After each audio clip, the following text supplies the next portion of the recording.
Hola, buenas tardes. Bueno, lo primero, agradeceros a todos por estar aquí. Y bueno, en los próximos minutos lo que voy a intentar es dar unas breves pinceladas acerca de lo que suponen las terapias dirigidas en cáncer y sobre todo centrarnos en el poder de la selección del paciente, selección del tratamiento. Bueno, como os decía, van a ser unas breves pinceladas, pero vamos a comenzar por explicar qué son las terapias dirigidas.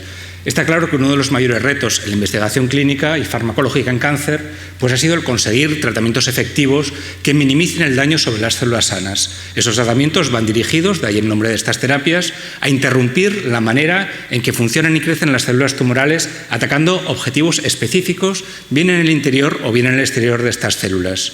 Por tanto, la terapia dirigida en cáncer será aquella a que, al menos en teoría, evita las células normales y ataca directamente a las cancerosas. Podemos distinguir dos grandes grupos de terapias dirigidas. Por un lado, aquella compuesta por inhibidores de pequeño tamaño, que son moléculas suficientemente pequeñas para poder entrar al interior celular donde se localizan sus dianas específicas.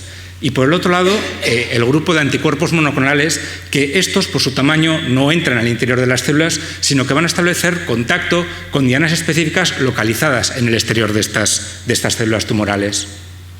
En cualquier caso, todas las terapias dirigidas han de cumplir uno o varios de estas indicaciones que están expuestas en la diapositiva. Por un lado, prevenir, bloquear o interrumpir el crecimiento celular, o interrumpir el flujo sanguíneo al tumor para evitar su crecimiento, actuando sobre defectos específicos en las células cancerosas, incluso a veces conduciendo otras drogas hasta el tumor o induciendo la muerte celular en estas células tumorales, llevándolas a apoptosis, o incluso haciendo las células cancerosas más sensibles al propio sistema inmune del enfermo. Voy a hacer un breve repaso, muy breve, y ya como os decía, unas pinceladas muy generales, de algunos ejemplos en los que a día de hoy se están aplicando estas terapias dirigidas y en el que se ve también la participación de nuestro laboratorio, del Laboratorio de Oncología Molecular. Vamos a empezar con la leucemia mieloide crónica. La leucemia mieloide crónica es el paradigma de las terapias dirigidas en cáncer. Hay que explicar que las alteraciones biológicas que ocurren en estos enfermos de leucemia mieloide crónica son una consecuencia directa de una translocación recíproca entre los cromosomas 9 y 22 que da lugar a un gen de fusión, conocido como BCR-ABL, que causa un incremento en la actividad tirosinquinasa de las células. Vamos a hablar a lo largo de estos minutos mucho de las quinasas. Recordar que las quinasas son unas proteínas que se van a encargar de la fosforilación de sustratos y que este es un proceso fundamental en la transducción de señales que regulan toda la actividad celular.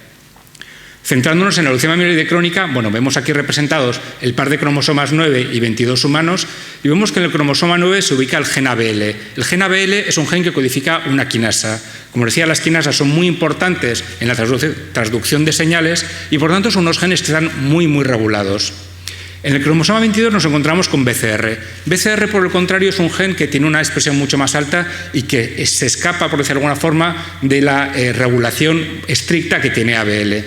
En leucemia mieloide crónica se produce la rotura del cromosoma 9 y el cromosoma 22 y el intercambio de estos brazos, lo que da lugar a la aparición de un cromosoma conocido como cromosoma Filadelfia, en el que nos encontramos lo que se conoce como el gen de fusión BCR-ABL, que no es otra cosa sino que el gen ABL colocado justo a continuación del gen BCR. Eso hace que este gen codifique una proteína con actividad quinasa que aporta ABL, pero desregulada, es decir, con la regulación de BCR. Por tanto, va a ser una quinasa que está fuera del control, por decirlo de alguna forma, que tendrían que tener unas quinasas en una función normal. Como os decía, la leucemia mieloide crónica se convirtió en el paradigma de las terapias dirigidas con la aparición del imatinib, que es una molécula, un inhibidor de pequeño tamaño, que se aprobó el uso en el año 2001, hace ya 14 años. Voy a explicar cómo funcionan estos inhibidores de pequeño tamaño sobre el ejemplo de la leucemia mieloide crónica, pero para que veáis que más o menos veáis un mecanismo general. Si tenemos aquí la representación de lo que sería la proteína generada por el gen de fusión, la proteína BCR-ABL, vemos que tiene como un pequeño bolsillo que denominamos dominio quinasa, que es donde se ubica el sustrato para ser fosforilado, para ser activado. Vemos aquí cómo entra el sustrato en esa especie de bolsillo y vemos cómo se sale de ese bolsillo activado, pudiendo desencadenar cascadas de señalización. El imatinib lo que va a hacer es introducirse en ese bolsillo, en ese dominio quinasa, y bloquearlo. No va a permitir el acceso al sustrato y, por tanto, ese sustrato no se va a poder fosforilar y la célula leucémica pues, no podrá proliferar. Se vio desde el comienzo que este tratamiento con imatinib era muy efectivo desde los primeros meses. Podemos ver aquí las curvas de respuesta de los pacientes a tratamiento y vemos que prácticamente a partir de los 6 meses pues hay unas respuestas pues, que alcanzan unos valores entre el 60 y el 90%. Además son unas respuestas que se mantienen y van mejorando a lo largo del tiempo hasta llegar a valores pues, cercanos casi al 90-100%. Como os decía, el imatinib fue la primera molécula que se autorizó en el 2001, se conoce como inhibidor de primera generación, pero bueno, a partir de esa molécula pues también se han ido desarrollando otras con otras características, pues más potencia, más específicas o menos específicas, y entre las que vamos a destacar nilotinib y dasatinib como inhibidores de segunda generación. Volveremos a una de ellas un poco más adelante. Saltamos completamente, pasamos de un tumor líquido como es la leucemia amiloide crónica a los tumores gastrointestinales de tipo GIST. En estos tumores, el 85% se van a caracterizar por presentar anomalías en KIT. KIT es un receptor con actividad tirosinquinasa, un receptor para un factor de crecimiento. Estas alteraciones que se producen en KIT condicionan una activación permanente de esta proteína y, por tanto, genera un crecimiento celular incontrolado. Los pacientes tienen una baja supervivencia en casos de enfermedad avanzada y, por desgracia, pues tienen una escasa respuesta a agentes quimioterápicos tradicionales. El imatinib, hemos visto antes que es un inhibidor de la actividad tirosinquinasa, inhibía la actividad quinasa de ABL. Y bueno, va a ser un ejemplo de terapia oncológica selectiva que condiciona un aumento en la supervivencia de estos pacientes. Por lo tanto, aquí nos encontramos con la palabra selección, que es un poco el tema de esta presentación. Selección de pacientes con mutación en KIT. ¿Por qué? Bueno, pues porque esa terapia será útil para aquellos pacientes que presenten mutación en KIT. Los pacientes que no tengan este tipo de mutación, pues la terapia no les va a suponer ninguna ventaja. Esto es diferente de lo que ocurría en la leucemia amiloide crónica. En la leucemia amiloide crónica veíamos que la translocación, esa producción del gen de fusión, formaba parte del diagnóstico. Es decir, todos los pacientes que se diagnosticaban con leucemia amiloide crónica pues se iban en teoría, a beneficiar del tratamiento. En este caso tendremos que seleccionar los pacientes que tienen esa mutación específica. Y esa será una de las labores que ejerce el Laboratorio de Oncología Molecular. Pero resulta curioso que hablo de imatinib, que he mencionado la leucemia amiloide crónica, en tumores gastrointestinales. ¿Acaso la charla no iba un poco sobre terapias dirigidas, sobre terapias específicas? Bueno, pues para entender este proceso, pues hay que echar un vistazo a la gran complejidad que tienen nuestras propias células. Esta es una representación de todas las proteínas con actividad quinasa que se encuentran en nuestras células. Como veis, bueno, pues el número es tan grande que sería imposible leer desde aquí los nombres. Vemos que están agrupadas como en una serie de subfamilias en función de su actividad específica y nos podemos centrar en esta rama de aquí, en esta rama que son las proteínas que van a tener una actividad tirosinquinasa, como hemos visto antes.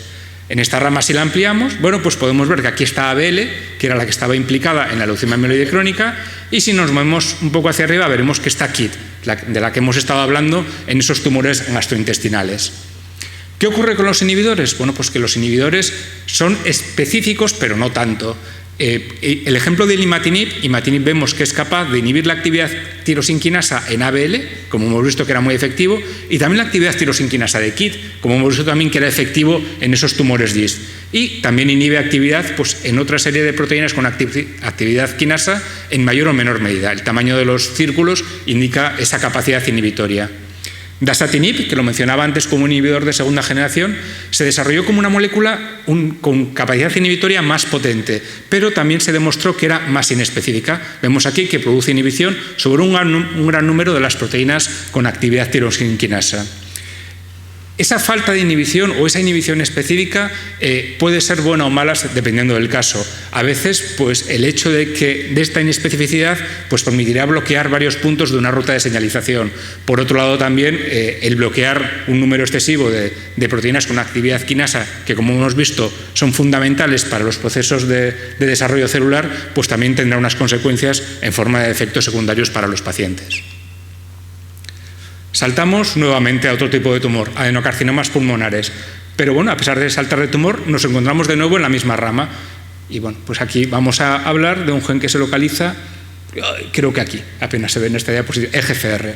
Se ha visto que los pacientes con tumores con mutaciones activadoras en este gen EGFR, que vemos también que genera una proteína con actividad tirosinquinasa, van a poder beneficiarse del tratamiento con inhibidores como alternativa a la quimioterapia en primera línea. Por tanto, volvemos otra vez a lo de antes. Va a ser necesaria una selección de pacientes en base al propio perfil mutacional del tumor, que realmente es el que va a permitir si el paciente se va a beneficiar o no del tratamiento. En este caso, además, ese perfil mutacional del tumor va a estar influenciado por ciertas características. Una de ellas, por supuesto, es la histología. Es mucho más probable que aparezcan mutaciones en tumores pulmonares de tipo adenocarcinoma que en otros tumores como pueden ser los escamosos, por ejemplo. También la raza. Hay mayor probabilidad de que los enfermos de origen asiático tengan mutaciones en EGFR. También el sexo aparece más frecuentemente en mujeres que en hombres. Y, por supuesto, y en primer caso, el tabaquismo. Es mucho más probable que aparezcan mutaciones en EGFR en aquellas personas que no han fumado, que no son fumadoras y que no han fumado con anterioridad. Y, por tanto, bueno, pues volvemos al proceso de selección de pacientes con esas mutaciones en EGFR, que será otra de las labores que ejerza el laboratorio de oncología molecular. Nuevo salto, melanoma. Bueno, se ha observado que más del 50% de los melanomas van a presentar mutaciones en el gen BRAF, que va a modificar también la actividad de la proteína resultante. Esa activación pues, activa una cascada de señalización de forma constante y bueno, pues al final lo que tenemos es un resultado de un aumento de la proliferación y de la supervivencia. Bueno, se ha visto que aquellos tumores que presenten mutaciones activadoras en BRAF se beneficiarían del tratamiento con inhibidores específicos de pequeño tamaño. En esta gráfica bueno, pues podemos explicar un poco cómo funciona una cascada de señalización, bueno, en la que vemos que hay un receptor en la membrana celular, vemos cómo se une un factor de crecimiento y a partir de esa unión pues se genera una señal que a través de una serie de proteínas, pues al final esa señal llega al núcleo celular e induce las señales de proliferación y supervivencia.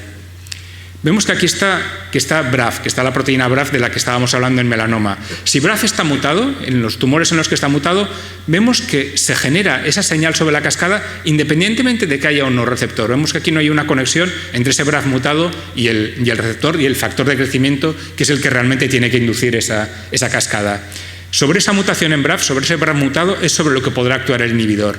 Si no hay una mutación en BRAF, no habrá una activación de la cascada a través de ese punto y, por tanto, la acción del inhibidor sería inútil y, por tanto, habrá que seleccionar esos pacientes que sí se van a poder beneficiar de este tratamiento. Nuevo salto, tumores colorectales. Bueno, en este tipo de cáncer suele producirse un exceso del factor de crecimiento epidérmico EGFR.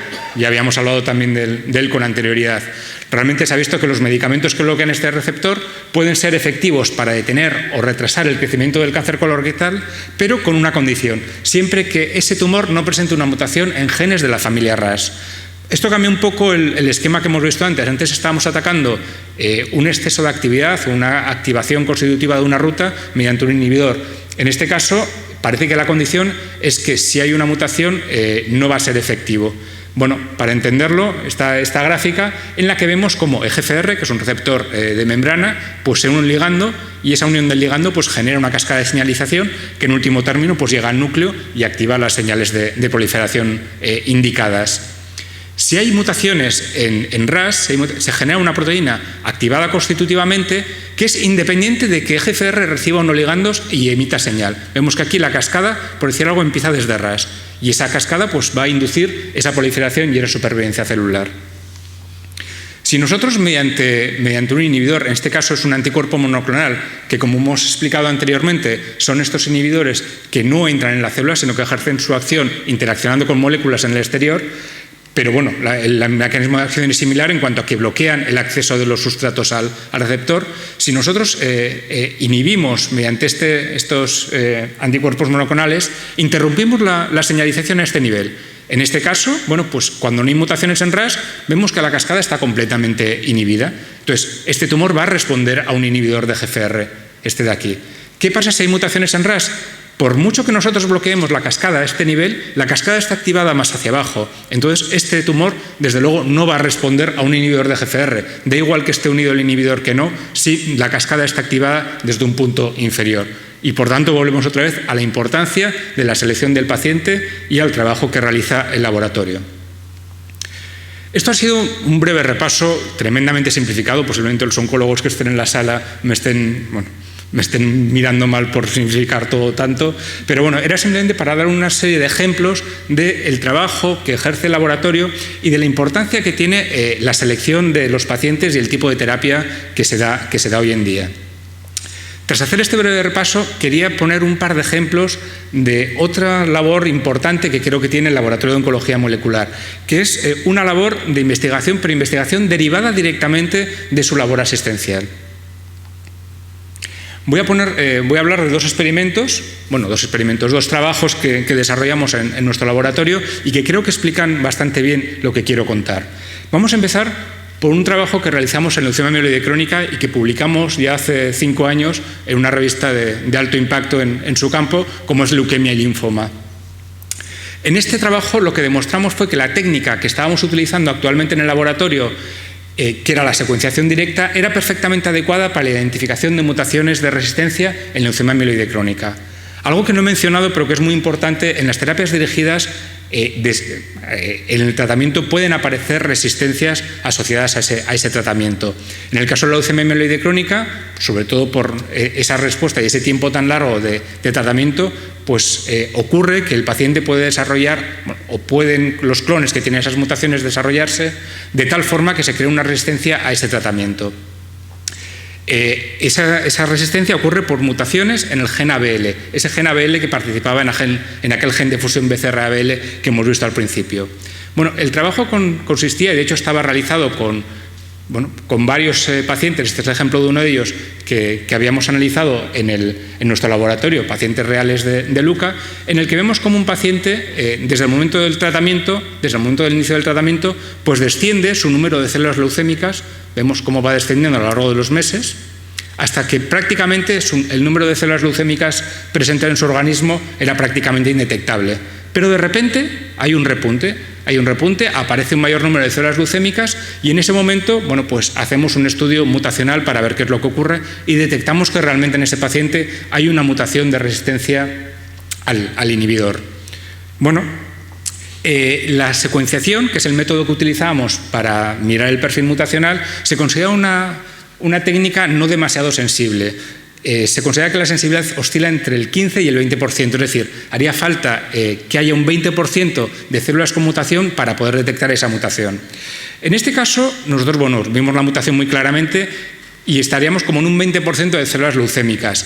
En ese momento aparecieron ciertas voces discrepantes diciendo que solamente era posible el estudio mediante secuenciación directa en aquellos pacientes en los que se objetivara un incremento muy alto, que iba a ser imposible ver mutaciones mediante esa tecnología cuando realmente el incremento no fuera alto y nos iban a poder detectar. Nosotros teníamos una teoría completamente diferente en base a intentar entender cómo funciona la enfermedad en sí. Y pues es lo que demostramos en este trabajo. Lo que hicimos fue separar de alguna forma las células leucémicas que tenían mutación de las células leucémicas que no la tenían. De esa forma, esta línea que vemos aquí en color rojo realmente es la suma de otras dos. Es la suma de esta línea en color verde y de esta línea en color negro. La línea en color verde representa las células leucémicas de ese paciente sin mutación, que como vemos en todo momento van respondiendo al tratamiento. No hay aquí ningún repunte y de hecho se convierten prácticamente en indetectables al final. La línea negra lo que representa son las células leucémicas de ese paciente con mutación, que como vemos se van incrementando en el tiempo. ¿Qué es lo que ocurre en el momento en que ese paciente, el número global de células leucémicas se incrementaba? Pues que si nos damos cuenta, en ese momento prácticamente entre el 90 y el 100% de todas las células leucémicas de ese paciente tienen mutación. Por tanto, la sensibilidad es mucho más que suficiente para poder detectarla. Este fue un trabajo bastante comentado, ha sido bastante citado y creo que también ha ayudado a explicar un poco la cinética y la dinámica de la leucemia mieloide crónica, sobre todo en el campo de la mutación. El segundo ejemplo y el último que os quiero contar es un trabajo que realizamos esta vez en tumores sólidos y también relacionado con las terapias dirigidas. Nos permitió una publicación hace un par de años en una revista de alto impacto como es el Journal of Clinical Oncology. En esta publicación, en este estudio, lo que conseguimos fue demostrar el riesgo del uso de algunos kits comerciales para la detección de mutaciones en tumores sólidos.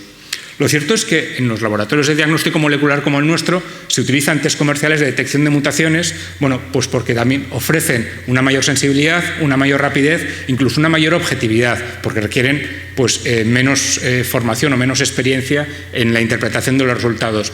Pero también es cierto que el inconveniente que tienen estos test comerciales es que solamente identifican aquellas mutaciones que sean más importantes, más frecuentes o que tengan un mayor significado clínico. El caso es que bueno, pues, nos llegó una muestra de una paciente con adenocarcinoma de pulmón con sospecha de mutación en EGFR. Tras realizar el estudio mutacional mediante un kit comercial, vimos que no había una mutación. Este kit comercial, como decía, es muy sensible y en caso de verla tendría que haberla detectado. Bueno, el clínico tenía realmente fundadas sospechas de que esta paciente realmente pudiera tener mutación. Era mujer, no había sido fumadora, incluso la evolución de la enfermedad parecía indicar que tendría que tener una mutación en EGFR. Bueno, pues aparte de volver a repetir, por supuesto, con el mismo kit y obtener el mismo resultado negativo, pues decidimos utilizar otro kit comercial y utilizar secuenciación directa.